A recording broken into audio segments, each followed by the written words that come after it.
Ethan, there is a transfer to the... It would be simpler for everyone if you signed it now.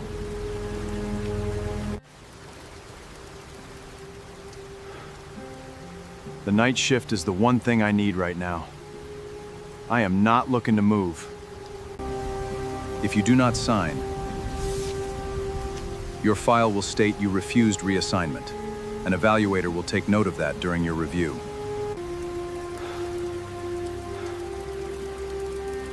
Then the answer is no.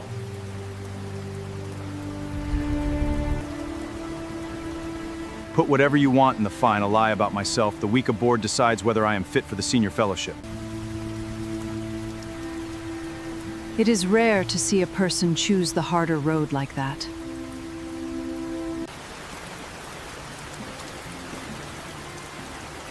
Do whatever you are going to do, Grant. The woman in the soaked gray coat had counted the coins in her palm twice before she pushed open the diner door, and both times the answer was the same: not enough. Rain came in behind her, cold off the interstate, and the little bell over the door gave a tired ring that nobody looked up for. She was not who she appeared to be. Nobody in that roadside diner knew it. They saw a homeless woman with wet hair and a limp in her step, and they went back to their coffee. But 3 days from now, one tired single father who was about to give her the last warm meal he could afford would learn exactly who he had fed, and he would never see his own life the same way again. Her name was Evelyn Hart, and 4 days earlier, she had been standing at the head of a boardroom table on the top floor of a distribution company she owned. She was 51 years old. She had built Hart Logistics out of one leased truck and a phone that never stopped ringing. And now the company moved freight through 9 states and employed better than 2,000 people. She wore good coats and remembered birthdays and gave to the shelter downtown every December. She was not cruel in the way of villains, but somewhere in the long climb, she had come to believe a quiet, poisonous thing, that when people were down, it was usually because of something they had failed to do. That dignity was a thing you could see from across a room, that the poor announced themselves. She was about to find out how wrong she had been. It started with a report. Her regional manager, a smooth young man named Grant, had come to her with numbers about the night shift warehouse on the edge of the city. Turnover, he said. Low morale. Dead weight on the payroll. He had a list of names he wanted to cut, and near the top of it was a man named Ethan Cole. Warehouse floors soft, Grant told her, sliding the folder across the table. We carry people out there. Sentiment instead of standards. This Cole fellow, 6 years, never promoted, single father, always asking for schedule changes. That's the kind of drag we can't afford. Evelyn looked at the name and felt something she rarely allowed herself. Doubt. Not about the man, about Grant. She had watched him talk over people in 3 meetings that month, and she had learned long ago that the way a person treats those beneath him tells you everything the resume hides. So she did something her lawyers would have hated. She told her staff she was taking a week away. She left her phone in a drawer. She put on an old coat she'd kept from the lean years, the years she never talked about, and she drove out to the edge of the city where the warehouse sat under sodium lights, and she became, for 1 week, nobody at all. The rain had not stopped in 2 days. Evelyn had learned things in that time she had spent 20 years forgetting. She learned that a bench gets hard by the 3rd hour. She learned how people's eyes slide off you when your coat is wet and your shoes have given up. She learned that being invisible was not peaceful. It was a cold that got into the bones and stayed. She had walked past the warehouse twice, watching the night crew come and go through the chain-link gate, watching the man named Ethan Cole without knowing it was him. He was tall and worn down at the shoulders, the way men get when they carry things that don't weigh anything you can name. He always came out last. He always turned his collar up against the rain and walked, because there was no car in the lot that belonged to him. On the 3rd night, she followed the light to the diner off the frontage road, because the window glowed warm, and she had 11 cents and a hunger that had stopped being polite. She took a booth in the back where the heater didn't reach, and she folded her hands on the table and tried to look like a woman who was only resting. The waitress came, and Evelyn asked for water, and the waitress's mouth tightened the way mouths do, and she moved on. That was when the man in the wet work jacket sat down 2 booths away with a little girl. The child was maybe 7. She had a coloring book and a fistful of crayons worn down to stubs, and she was drawing with the fierce concentration only children can manage, tongue caught in the corner of her mouth. The man ordered 1 plate, a bowl of stew and bread, and he pushed it across to the girl and told her it was hers. "You're not eating, Daddy?" "I ate at work, sweetheart. Big lunch. You go on." Evelyn watched him say it. She watched the lie sit gently on his face, watched him fold his hands so the girl wouldn't see them shake from an empty stomach, and something in her chest that had been closed for a long time creaked at the hinge. The child ate. The man watched her eat the way some men watch a fire, like it was the only warm thing in the world and he'd trade anything to keep it burning. And then the little girl looked up, past her father, and saw the woman in the wet gray coat sitting alone with a glass of water and nothing else. Children do not know they are not supposed to see certain things. That is their gift. The girl slid out of the booth before her father could stop her, crossed the sticky floor in her light-up sneakers, and stood in front of Evelyn holding a piece of paper. "I made you this," she said. It was a crayon drawing, a yellow house, a green hill, a lopsided sun in the corner throwing off spokes of light, and in front of the house, 3 stick figures holding hands, and a 4th, off to the side, drawn a little smaller, a woman with a gray coat colored carefully in. "That's you," the girl said, pointing. "I put you by the house so you wouldn't be in the rain." Evelyn Hart, who had signed contracts worth more than that diner would earn in 100 years, could not speak. The father was up now, apologizing, reaching for his daughter's shoulder. "Nora, honey, don't bother the—" And then he stopped, because he had gotten a look at the woman's face, at the water on the table and nothing beside it, and whatever he had been about to say changed in his mouth. He looked at her a long moment. Then he looked at the plate his daughter had not finished, and at the 11 cents Evelyn had set out on the table because she'd been too proud to leave nothing at all. "Ma'am," he said quietly, "have you eaten today?" She meant to lie. It was the reflex of a lifetime, but the drawing was in her hands, and the child was watching, and the lie would not come. "No," she said. Ethan Cole nodded slowly. Like a man doing arithmetic he already knew the answer to. He turned to the waitress. "1 more stew, and bread. Whatever's hot." "Ethan," the waitress said, low, not unkind. "You know your tab. Put it on there," he said. "I'll square it Friday." Evelyn found her voice. "I can't take your—" "You're not taking anything," he said, sitting back down but angled toward her now, so she wasn't alone in the cold corner anymore. "My wife used to say, a table's only worth something if there's room at it. Hannah, she passed 2 years back." He said it plainly, the way you say a true thing you've made peace with carrying. "Nora and me, we don't have much, but we've got a table, and there's room." The stew came. Evelyn ate it slowly, and it was the best thing she had tasted in 20 years, and she understood, sitting in that failing heat with a child's drawing in her lap, that she had been wrong about nearly everything. She learned things over that bowl. She learned that Ethan Cole worked nights loading freight, because the pay differential was 40 cents an hour higher, and 40 cents an hour, over a month, was Nora's winter coat. She learned he'd been passed over for lead 3 times, because the promotions went to men who golfed with the regional manager, and Ethan did not golf. He went home and braided a little girl's hair and read the overnight logs nobody asked him to read, so the morning crew wouldn't walk into a mess. And she learned the thing that turned the cold in her stomach to something harder. Ethan Cole was about to lose his daughter. He didn't mean to tell her. It came out sideways, the way the deepest fears do. There was a custody review coming. Hannah's mother, well-meaning and frightened and certain a warehouse man working nights couldn't raise a child right, had filed for the court to look again. And the thing that would sink him, the thing that a judge would see, was simple and cruel. A man who couldn't prove steady means, who ate 11-cent dinners so his girl could have stew, who had been marked in his own company's files as dead weight. "I just need to hold on till the review," he said, looking at Nora's bent head over the crayons. "Show them I've got steady work. Show them she's got a home." He rubbed his face. A man loses his job the same month. That's all a judge sees. Doesn't matter why. Evelyn thought of the folder on her boardroom table, of Grant's smooth voice, of the name near the top of the list to cut. She did not sleep that night, in the shelter cot she'd found, with a crayon drawing folded flat against her heart. She spent 2 more days as nobody. She watched Ethan work through the fence, and what she saw was not a saint. On the second night, a mislabeled pallet went by him on the line, and he waved it through. Tired, distracted, a man near the end of a 14-hour stretch. He caught the error himself 40 seconds later. No supervisor had seen it. Nobody would ever have known.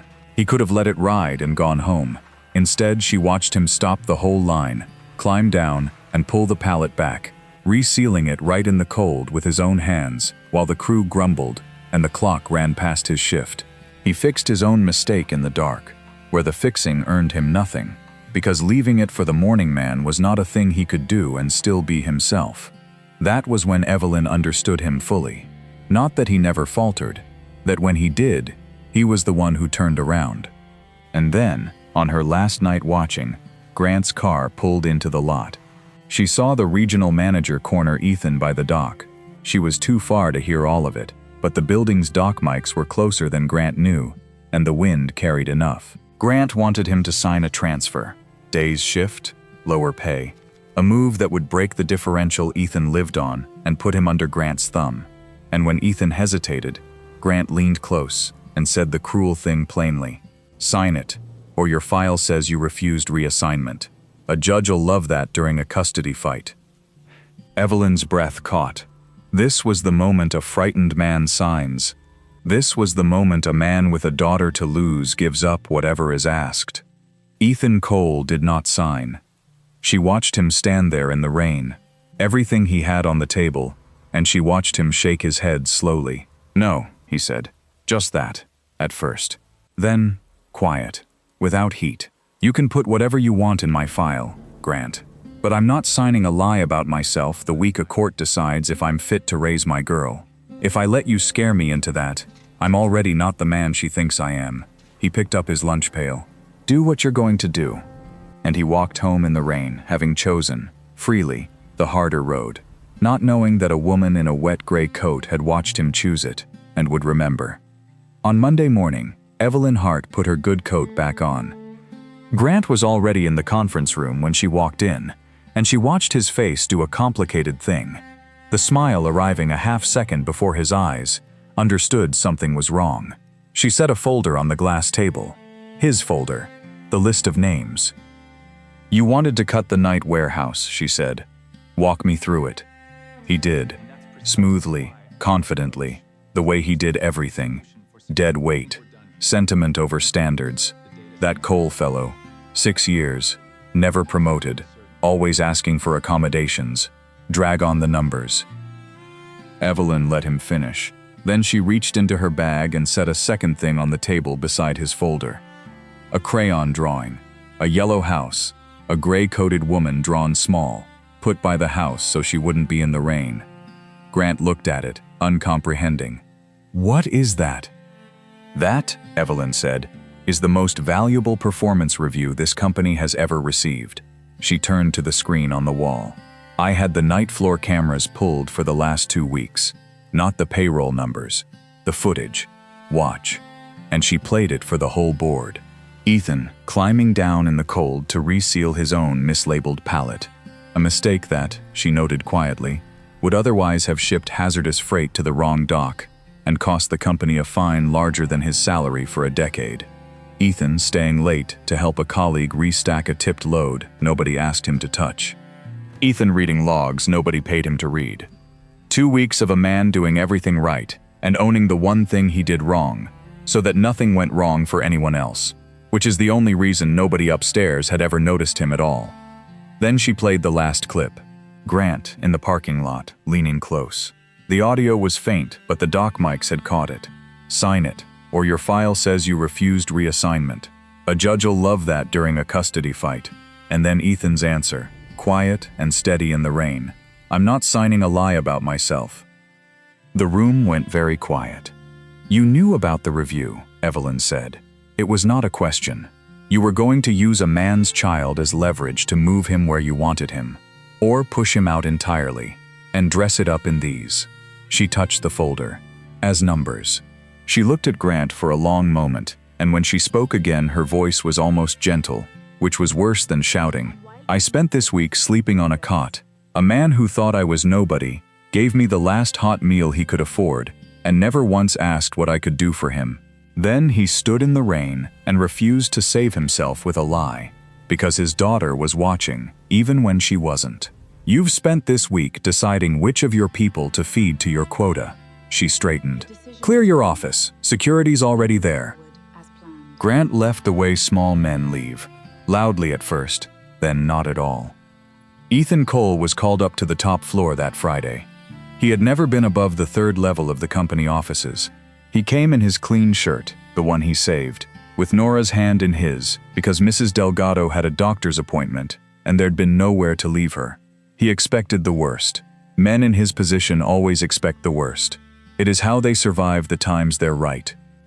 He did not recognize the woman behind the desk until she stood, and until she came around it, and until he saw, set carefully in a frame on the credenza behind her, the way a person frames the thing that changed them. A crayon drawing, a yellow house, a gray-coated woman put safe by the door. Ethan stopped breathing for a second. You, he said. Me, Evelyn agreed.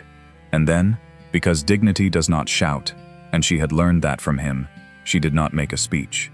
She simply told him the truth, plainly, the way he'd told her his. She told him she owned the company. She told him what she had seen on 2 weeks of footage. She told him what Grant had done, and that it was undone now. And she told him that the position of maintenance and operations lead for the entire regional network, the job 3 men had gotten over him for the wrong reasons, was his, if he wanted it. Not out of pity, not because he'd fed her, because he was, by a wide and documented margin, the best person in the building at the work, and it had taken her putting on a wet coat to see what her own reports had buried. The salary's on this page, she said, setting it down. The benefits are on the next, and there's a letter, signed, on company paper, notarized, stating your employment is permanent, full-time, and in good standing. For the review. She paused. A judge will love that. Ethan Cole looked at the paper. He looked at the drawing in the frame. He looked at his daughter, who had wandered to the big window and was pressing her hands to the glass, delighted at the whole gray city laid out below like something in a picture book. And this proud, tired man, who had eaten 11-cent dinners and refused to save himself with a lie, put his hand over his mouth and turned toward the window so his girl wouldn't see him cry. Why, he finally managed, would you do all this? You were a stranger. Because you didn't treat me like one, Evelyn said. You had nothing to spare, and you shared it anyway. And when a man with everything to lose told you to lie, you wouldn't. Do you know how rare that is? I've spent my life around people, with everything who share nothing, and who sign anything. She looked at Nora at the window. Your wife was right, about the table. The custody review came 3 weeks later. Ethan walked in with a letter on company paper, a permanent title, a salary that meant Nora would never again watch her father lie about being full. Hannah's mother, who had only ever been afraid, wept when she understood the man had been steady all along, that the poverty had never been a failure of his character, but only of the world's attention. The judge did not take long. Nora went home with her father that afternoon, and they stopped at the diner off the frontage road to celebrate. And this time Ethan ordered 2 plates. Then he ordered a third, and set it at the empty seat, and told the waitress it was for whoever came in cold and couldn't pay. That was the beginning of the table. It was Evelyn's idea, but it had Ethan's name on the running of it, because he was the one who understood that a meal given like charity shames a man, and a meal given at a shared table simply feeds him. Once a week, in the warehouse break room that Ethan now ran, there was a community meal. No forms, no questions. You came, you sat, there was room. Freight workers and night shift men and, sometimes, people from the cold edge of the city who had learned, the way Evelyn once had, exactly how it feels to have 11 cents and a hunger that has stopped being polite. Evelyn came to it most weeks. She sat in an old gray coat she kept now on purpose, and she let herself be nobody for an hour, and it was the only hour of her week she guarded like treasure. The crayon drawing stayed in the frame on the top floor, where the important people could see it on their way to sign important things. A yellow house, a lopsided sun, a woman drawn small and put by the door so she wouldn't be in the rain. That is the whole thing, if you want it plain. The loud people spend their lives telling you what they're worth. The ones who are worth the most rarely say a word. They just make room at the table and share what little is on it, and refuse to lie about themselves even when the truth costs everything. Dignity does not shout. It sets an extra plate and waits.